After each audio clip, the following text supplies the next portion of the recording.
सृष्टि बचपन से ही दिखने में सुंदर नहीं थी, लेकिन अमीर बाप की बेटी सृष्टि पर उसकी माँ जान छिड़कती। मेरी बेटी कितनी प्यारी है, भगवान सबको सृष्टि जैसी बेटी दे। सृष्टि धीरे धीरे बड़ी होती है। एक दिन सृष्टि की सहेली कहती है, तू दिखने में कितनी अजीब सी है, लेकिन मैं जानती हूँ हम सब में सबसे अच्छी शादी तो तेरी ही होगी। तेरे पापा अमीर जो हैं। और बता नहीं सकते यार, दहेज तो हर कोई देता है, ये क्या ज्यादा ले जाएगी अपने पति के लिए? अरे बड़े शहर में कोठी है इसके पापा की। अरे पापा की है ना, कौन सी इसकी है?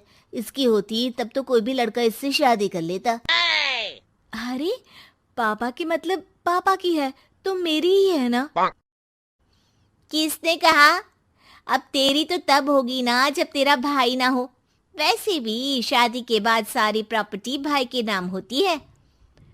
सृष्टि समझ जाती है कि उसे किसी भी हालत में माँ बाप की सारी प्रॉपर्टी को अपने नाम करना है, लेकिन कैसे?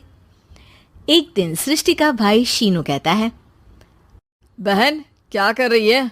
तुझसे एक बात करनी है। अरे हाँ हाँ करना, मैं तो तेरी बहन हूँ। बहन मेरी लाइफ में ना एक लड़की है, बहुत अच्छी है। मैं सोच रहा हूँ माँ और पापा से बात करूँ शादी के लिए। सृष्टि को समझ में आ जाता है कि भाई की शादी होते ही भाभी उसे एक दिन भी घर में बर्दाश्त नहीं करेगी। क्या बात है भाई, बताना कौन है वो? यार वो बहुत अच्छी लड़की है, पढ़ी लिखी है, मेरे साथ जॉब भी करती है। बस एक प्रॉब्लम है। प्रॉब्लम? क्या प्रॉब्लम है भाई?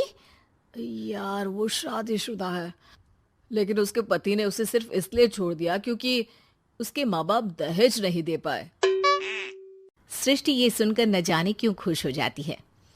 अरे भाई तो क्या हुआ, लड़की तुझे तो पसंद है ना? शीनू को लगता है कि बहन उसे समझ रही है। वो इस बात से अनजान होता है कि उसकी बहन की मंशा पूरा घर हड़पने की है। सृष्टि अपनी माँ से कहती है, मम्मी मुझे तो बहुत चिंता है, पता है शीनू क्या कर रहा है? अरे क्या कर रहा है, वो तो काम पर जाता है और वापस घर आता है। नहीं ना माँ, वो यही तो नहीं कर रहा, बाकी सब कर रहा है। आपको पता है उससे प्यार है, और वो भी एक शादीशुदा लड़की से। ये क्या हो गया, मैं सोसाइटी में क्या मुंह दिखाऊंगी? अरे तेरे पापा तो यही कहेंगे कि मैंने ही उसे बिगाड़ दिया है। माँ देखो, मेरी बात मानो, पापा पर भी विश्वास करने की जरूरत नहीं है। अब आप ही बताओ, पापा इतनी देर घर के बाहर रहते हैं क्यों, बोलो? अरे बेटा वो तो नौकरी करते हैं ना। तू बहुत भोली है माँ, पापा का ऑफिस तो 7 बजे खत्म हो जाता है, लेकिन देखो कितनी देर से आते हैं। अरे नहीं नहीं बेटा, ऐसी कोई बात नहीं है। सृष्टि माँ को एक औरत से बात करते पिता की फोटो दिखाती है। देखो माँ कैसे हैं पापा, मैं ना कहती थी कि पापा सही नहीं है। मैं तेरे पापा से बात करूंगी, दे फोटो मुझे। ओ माँ, वो तो डिलीट हो गई। लेकिन चल, तूने तो देख लिया ना, पापा से बाद में बात कर लेना, और हाँ मेरा नाम बिल्कुल मत लेना। हाँ माँ। अब क्या था, सृष्टि के माँ और पिता के बीच झगड़ा होना शुरू हो जाता है। सृष्टि के मन में क्या चल रहा था कोई नहीं जानता था। एक दिन, माँ सृष्टि के लिए एक लड़का देखा है, वो लोग शाम को उसे देखने आने वाले हैं। और हाँ माँ, एक खुशखबरी, मैं और पापा मिलकर एक नया बिजनेस ट्राई कर रहे हैं। शाम को लड़का आता है, सांवले रंग का। सृष्टि को तो बिल्कुल भी पसंद नहीं आता। लड़की की माँ कहती है, लड़की का चेहरा तो कोई खास नहीं, लेकिन अगर मेरे बेटे को आप लोग सेटल कर दें तो मैं उसकी शादी आपकी बेटी से करवा दूं।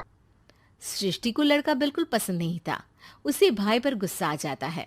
लड़के वालों के जाने के बाद कहती है, माँ देखा शीनू मेरे लिए कैसा लड़का लेकर आया, न दिखाने लायक न सुनने लायक, सेटल भी नहीं, वो भी हम करे। अरे माँ, मैं जानती हूँ ये मेरी शादी किसी भी घर में क्यों करवाना चाहता है। अरे कैसी बात कर रही है बहन? तूने तो देखा ना, लड़के को मैंने ही मना कर दिया तुझसे शादी के लिए। जिसने लड़का बताया था उसने उसकी बहुत तारीफ की थी। बात आई गई हो जाती है, लेकिन सृष्टि का मन शांत नहीं होता। क्या करूं, कुछ समझ में नहीं आ रहा। मेरी शादी हो गई तो ये लोग पूरी प्रॉपर्टी शीनू के नाम कर देंगे, मेरे हाथ तो कुछ लगेगा ही नहीं। तभी सृष्टि को आइडिया आता है। वो किसी वकील को फोन करती है। जी देखिए, अगर आपके मम्मी पापा का तलाक हो जाता है तो आपके पिता की आधी प्रॉपर्टी आपकी माँ के नाम हो जाएगी, फिर उसे वो किसी को भी दे सकती है। सृष्टि अब माँ को बेटे के खिलाफ भरती है। माँ, शीनू पर नजर रखा करो, वो जिस लड़की के प्यार में है ना वो शादीशुदा है। यहाँ आएगी, सारा पैसा रुपया जमीन जायदाद सब हड़प लेगी। पापा का भी हाल तुमसे छुपा नहीं है। ऐसा ना हो कि मैं और आप एक दिन सड़क पर भीख मांगे। हे भगवान, मैं तो जीते जी मर जाऊंगी अगर ऐसा हो गया तो। ऐसा हो गया नहीं माँ, ऐसा ही होगा। अभी समय है, आगे का सोच लो। मैं तो कहती हूँ पापा से आधी प्रॉपर्टी लेकर अलग हो जाओ। पापा की आधी प्रॉपर्टी भी हम लोगों को अगर मिल जाती है ना तो अगले 7 जन्म सफल समझो। बेचारी माँ बेटी के कहने पर पति से तलाक लेकर अलग हो जाती है। सृष्टि अब पैसों से गाड़ी और अपने दूसरे महंगे शौक पूरे करने लगी। उसके दोस्त भी उसके पैसे इस्तेमाल करते। सृष्टि, कल तुम कहाँ थी? मैं सारा दिन घर पर अकेली थी। तो मैं क्या करूं? मैंने ठेका तो नहीं लिया है ना तुम्हें संभालने का। माँ को सृष्टि से ये उम्मीद नहीं थी। वो बैठकर रोने लगती है। वहीं उसका पति यानी कि सृष्टि के पिता आ जाते हैं। मैं जानता था कि तुम्हारा यही हाल होगा, तो आपने मुझे रोका क्यों नहीं? मैं रोकता तो तुम रुकती क्या? सृष्टि के कहने पर तुमने मुझ पर अपने बेटे पर शक किया, लेकिन तुम ये भूल गई कि कैसे हम दोनों ने मिलकर जीवन में इतना सब खड़ा किया। माँ पति के गले लग जाती है। मुझे माफ कर दीजिए, मैंने आपकी कमाई का एक बड़ा हिस्सा गवा दिया। कोई बात नहीं, तुम साथ हो तो मैं ऐसी 7 प्रॉपर्टी खड़ी कर दूंगा। तभी वहां सृष्टि आ जाती है रोते हुए। माँ, मयंक ने मुझे छोड़ दिया। वो बोल रहा था जब तक मेरे पास पैसे थे तब तक ही वो मेरे साथ था। पापा, माँ, मुझे माफ कर दीजिए।